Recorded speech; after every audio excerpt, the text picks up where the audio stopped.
स्वागत है साथियों, एक बार फिर हाजिर हूँ मैं आपके अपने यूट्यूब चैनल गुरुकुल एकेडमी छोटी काटो के डिजिटल प्लेटफॉर्म पर। साथियों, आज हमारा टॉपिक होगा वचन।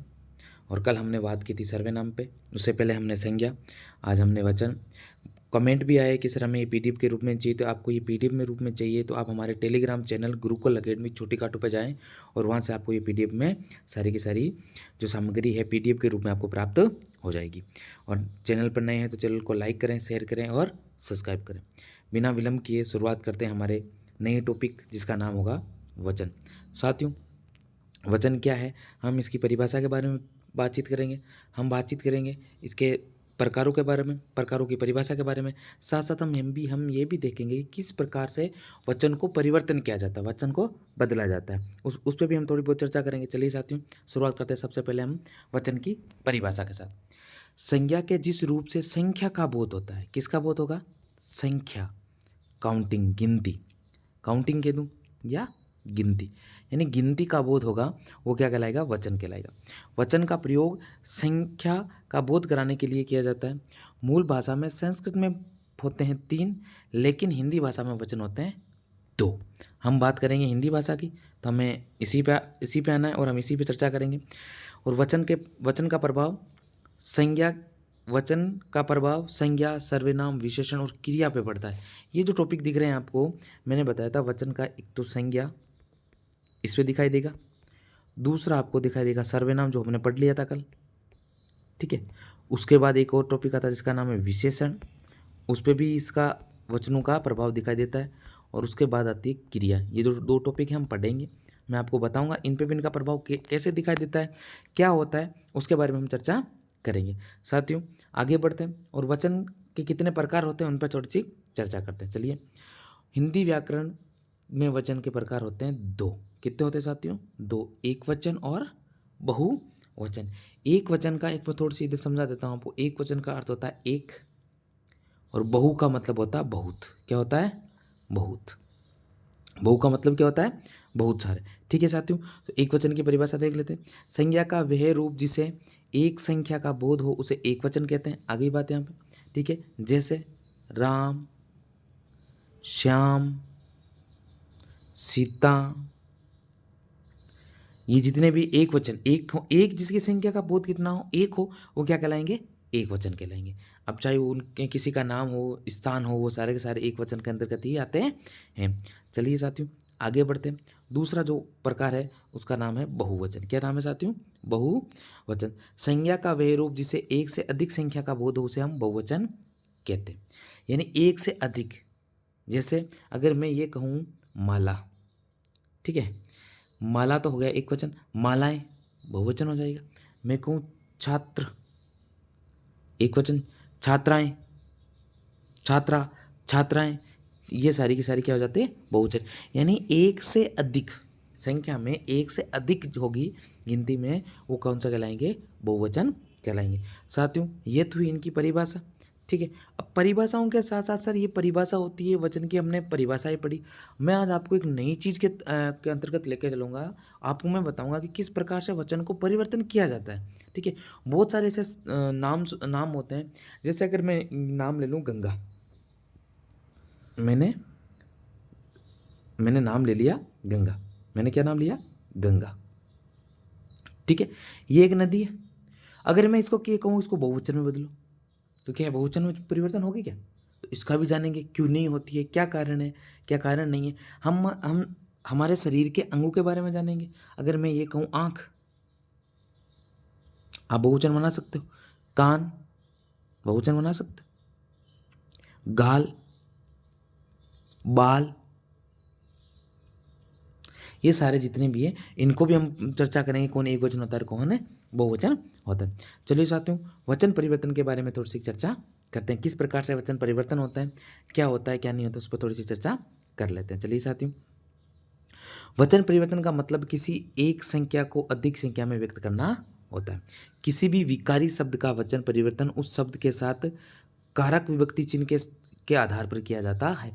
यहाँ पर एक टॉपिक आया है जिसका नाम है कारक। क्या आया है बेटा? कारक। इस कारक के चिन्हों यानी विभक्ति जो होती है कारक की, इसके आधार पर वचनों को परिवर्तन किया जाता है, वचन को परिवर्तन किया जाता है। जब किसी शब्द को वाक्य में प्रयुक्त किया जाता है तो शब्द या तो किसी कारक विभक्ति के साथ प्रयुक्त होगा या बिना कारक विभक्ति के प्रयुक्त होता है। यानी आपको हमें ये चेक कर देखना है, जैसे बहुत सारे ऐसे एग्जाम्पल मिलेंगे आपको जिसका हम वचन परिवर्तन करेंगे। जैसे एक वचन से बहुवचन में परिवर्तन करेंगे, बहुवचन से एक वचन में परिवर्तन करेंगे। अगर मैं ये कहूँ, शाब्दिक उदाहरण में लूँ, लड़का, लड़का, तो इसका एक बहुवचन क्या हो जाएगा? लड़के। गाय, गाय। शेर, शेर। अब मुझे ये बताओ, एक मैंने नाम बोला है शेर, इसका बहुवचन क्या होगा? एक तो ये भी डाउट हो गया, आ गया कि नहीं आ गया? तो ये किस प्रकार से परिवर्तन होता है उसके बारे में हम चर्चा करेंगे। चलिए साथियों, सबसे पहले हम आधार देख लेते हैं, किस प्रकार विभक्ति का आधार बनता है उसके बारे में देख लेते हैं। हाथी दौड़ रहा है, हाथी दौड़। यहाँ पर देखो आपको एक वाक्य दिखाई दे रहा होगा जिसमें ये लिखा हुआ हाथी दौड़ रहा है। हाथी एक वचन है, क्या है? एक वचन। विभक्ति के आधार पर, कारक के आधार पर यहाँ रहें आ गया। क्या आ गया? रहें, यानी एक नहीं एक से ज़्यादा है। ये सारे के सारे एक वचन बहुवचन परिवर्तन के नियम होते हैं। वाक्य में पहले दो वाक्य आप इसको पढ़ोगे, इसलिए हाथी का बहुवचन हाथी ही होगा। अंतिम दो उदाहरण में संज्ञा का शब्द हाथी कारक विभक्ति चिन्ह के साथ प्रयुक्त होता है, इसलिए हाथी का बहुवचन हाथियों होगा।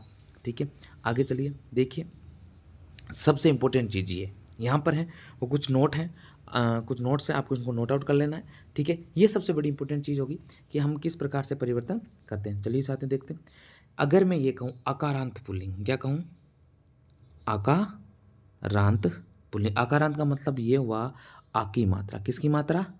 आ की मात्रा। आप अगर ये आ की मात्रा, ई की मात्रा, ओ की मात्रा, मेरा एक वीडियो बनाया हुआ है वर्ण के आधार पर, वर्णों का रूप में एक वीडियो बनाया हुआ है, आप यूट्यूब चैनल पर जाएं, उसको अच्छी तरीके से देखें, समझें, और आपको बहुत अच्छी तरीके से समझ में भी आएगा कि कौन सी मात्रा आ की होती है, कौन सी मात्रा ई की होती है, किसको आकारांत बोलते हैं, किसको इकारांत बोलते हैं, इसके बारे में इसमें लिखा हुआ है। साथियों, इसमें नोट आउट में क्या लिखा हुआ वो देखिए आप। आकारांत पुल्लिंग शब्द में आ की मात्रा के स्थान पर ए की मात्रा लगा देते हैं। इसने यह कहा अगर किसी भी शब्द में के पीछे आ की मात्रा हो, किसकी मात्रा हो? आ की मात्रा, तो हमें आ की मात्रा की इसके स्थान पर ए की मात्रा लगानी है। या हमें अच्छी तरीके से दिखाई दे रहा है, इसका एग्जाम्पल भी आपको दिखाई दे रहा होगा। देखिए साथियों, इसमें लिखा हुआ है लड़का। क्या लिखा हुआ है? लड़का। ये जो का है, इस का में किसकी मात्रा है? आ की मात्रा। किसकी मात्रा है? आ की मात्रा। तो इसका परिवर्तन जैसे करेंगे तो क्या हो जाएगा? लड़के। क्या हो जाएगा? लड़के। इस के अंदर मात्रा किसकी है? एक की मात्रा। किसकी मात्रा है? एक की। इस प्रकार से मैं ये कह सकता हूँ, अंत में आ स्वर की मात्रा हो, आ की मात्रा में एक की मात्रा में बदलकर एक वचन को बहुवचन में बदला जा सकता है। जैसे लड़का लड़के, पपीता पपीते, गमला गमले, ताला ताले, कपड़ा कपड़े। ऐसे बहुत सारे आपको एग्जाम्पल, बहुत सारे आपको उदाहरण मिल जाएंगे जिसमें आकारांत वाला होगा, उसको हम आ की जगह ए पर लेंगे। दूसरा हमारा नियम होगा, दूसरा नियम की ओर हम बातचीत कर लेते हैं। दूसरा नियम है संबंधवाचक। यहाँ पर बहुत सारे ऐसे हैं, जैसे संबंधवाचक, उपनामवाचक तथा प्रतिष्ठावान। प्रतिष्ठावान यानी कोई सम्मान के रूप में कोई मिला हुआ हो या किसी को हम आदर देते हैं, वो पुल्लिंग शब्द जब किसी के अंत में आ की मात्रा आती हो तो उसमें आ की मात्रा आती हो, जैसे साला, भांजा, भतीजा, बेटा आदि शब्दों के अतिरिक्त शेष में सभी का रूप दोनों वचनों में समान ही रहता है। अब देखो, जैसे साला, भांजा, भतीजा, बेटा आदि शब्दों के अतिरिक्त, कहने का तात्पर्य है साला साले हो गया, भांजा भांजे हो गया, भतीजा भतीजे हो गए, बेटा बेटे हो गए, काका काका। अब इसके कहने का तात्पर्य ये आपको बहुत इंपॉर्टेंट नोट है, आपको कौन कौन से नाम याद रखने हैं। देखो, आपको नाम याद रखने तो साला, उसके बाद आपको रखना है भांजा, और उसके बाद आपको रखना भतीजा, उसके बाद आपको रखना बेटा। यानी ये चार आपको रिश्ते याद रखने, चार रिश्ते याद रखने। संबंधवाचक के अंदर बात कर रहे हैं हम, संबंध के बारे में बात कर रहे हैं। इनके अतिरिक्त अलग अगर कोई सा भी हो, जैसे चाचा, मामा, नाना, नानी, ये जितने भी रिश्ते वाले रहेंगे, ये सारे को जब इनका परिवर्तन करेंगे, चाचा एक वचन है तो बहुवचन भी क्या होगा? चाचा ही होगा। इन चारों को छोड़कर अगर इन चारों की बात करें तो इसमें तो आ रहा है, तो आ के स्थान पे, आ की मात्रा के स्थान पे कौन सी मात्रा लग जाएगी? एक की मात्रा लग जाएगी। ये हमने पहला ही नोट पढ़ा है, उसमें एकदम अच्छी तरीके से समझाया था मैंने। इनके चार के अतिरिक्त, यानी ये जो चार दिखाई दे रहा है, इनके अतिरिक्त अगर कोई नाम हो, जैसे चाचा है, मामा है, बाबा है, नाना है, दादा है, ये अगर नाम आए तो ये एक वचन और बहुवचन एक समान ही रहते हैं। चलिए साथियों, तीसरा नियम पढ़ते हैं हम अपना।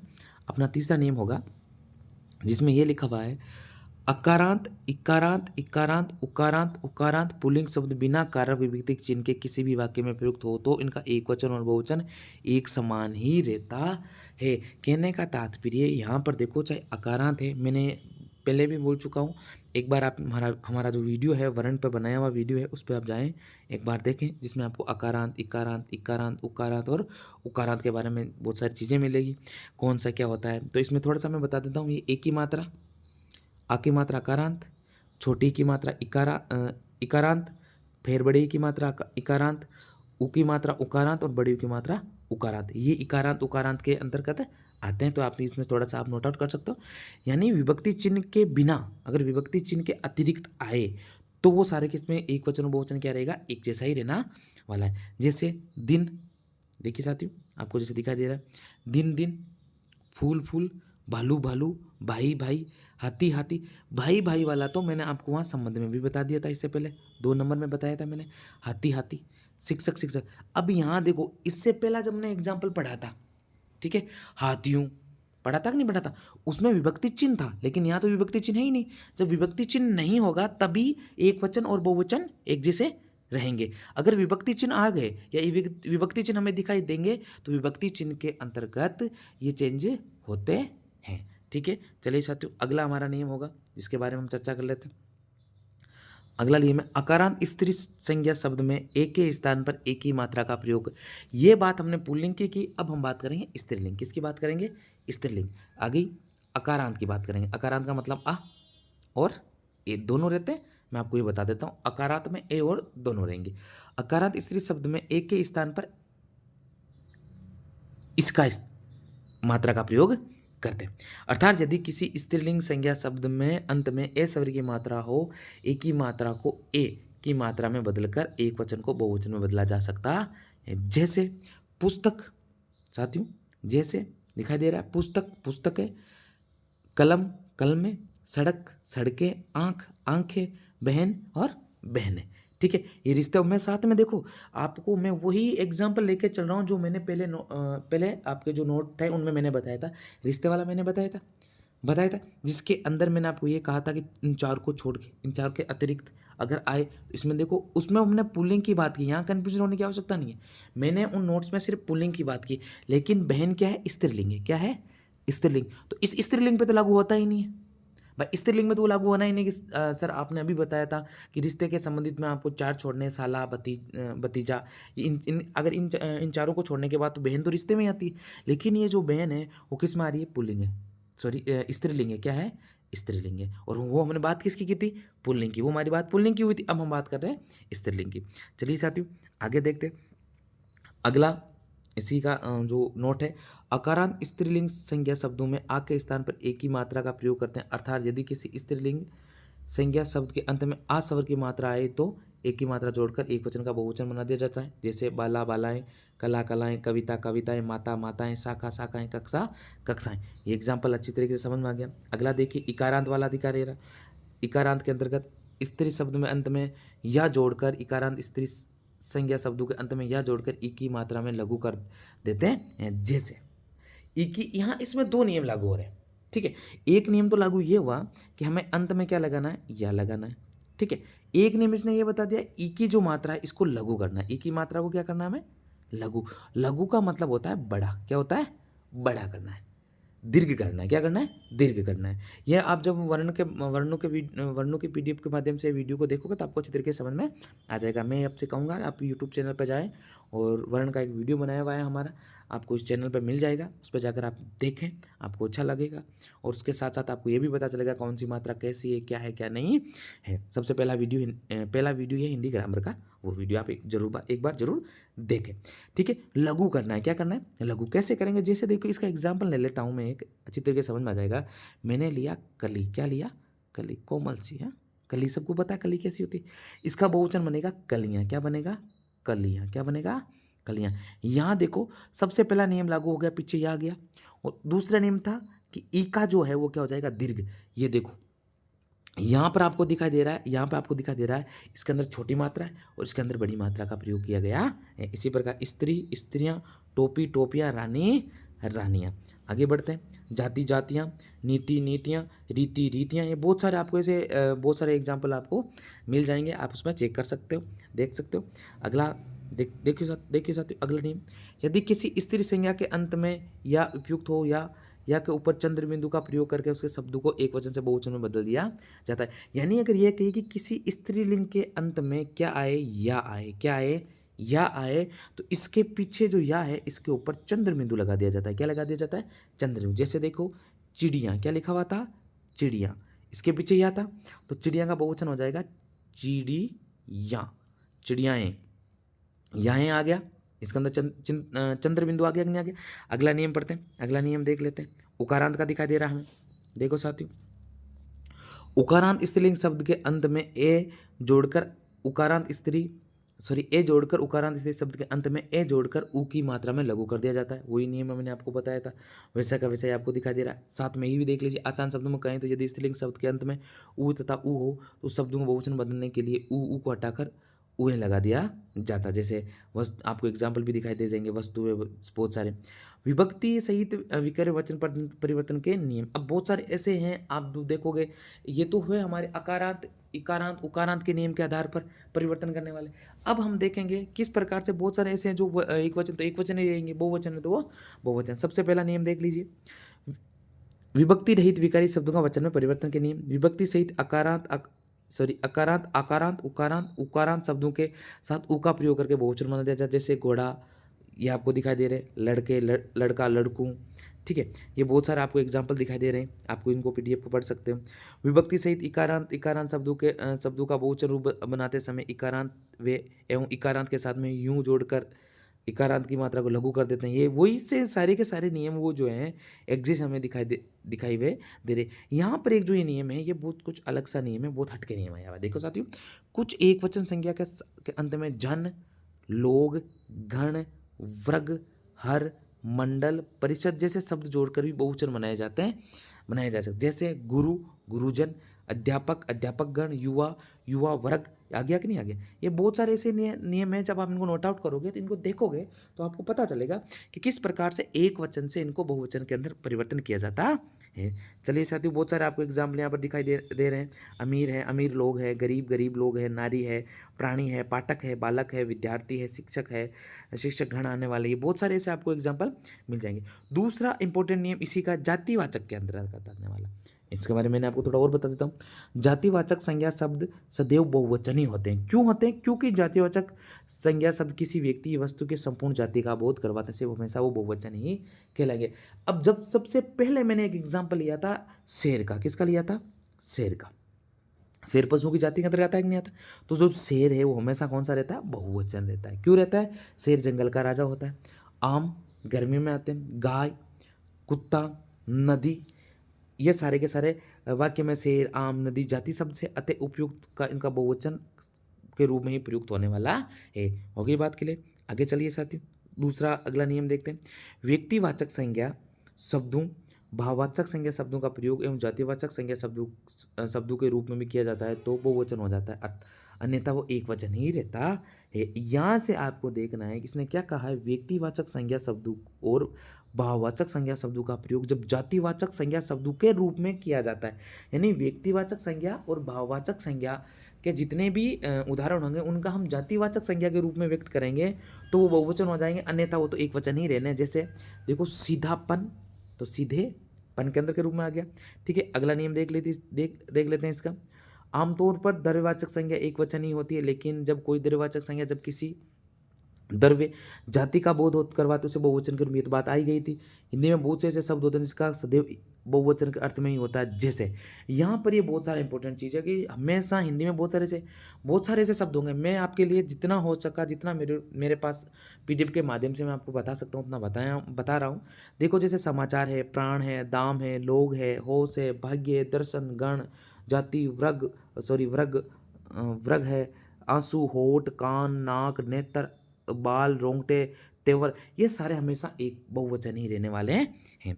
चलिए साथियों, अगला देख लें। बहुत सारे ऐसे होते हैं जो एक वचन के अंतर्गत आते हैं। जैसे एक वचन के अंदर कौन कौन से आते हैं? जनता। अब जनता में तो बहुत सारे लोग आते हैं, लेकिन उसके उपरांत भी इसको हमेशा एक वचन के रूप में माना जाता है। वर्षा, हवा, आग, प्रजा, भीड़, सेना, पुलिस, पानी आदि, ये सारे के सारे किसके अंदर आते हैं? एक वचन के अंतर्गत ही आते हैं। चलिए साथियों, आगे बढ़ते हैं। और अब अगला देख लेते हैं। आदर व सम्मान सूचक शब्द सदैव हमेशा बहुवचन होते हैं। बहुत सारी पीडीएफ को आप समझोगे अच्छी तरीके से। ये इतनी अच्छी तरीके से मैं आपके लिए वीडियो लेकर आया हूँ, एकदम अच्छी तरीके से। आदर व सम्मान सूचक शब्द जितने भी होंगे वो हमेशा क्या कहलाएंगे? बहुवचन कहलाएंगे। जैसे महाराजा, साहब है, जी है, बहादुर है, शास्त्री है, स्वामी है, इत्यादि हमेशा आदर सूचक जितने भी शब्द होंगे, आदर सूचक जितने भी शब्द होंगे वो सारे के सारे कौन से होते हैं?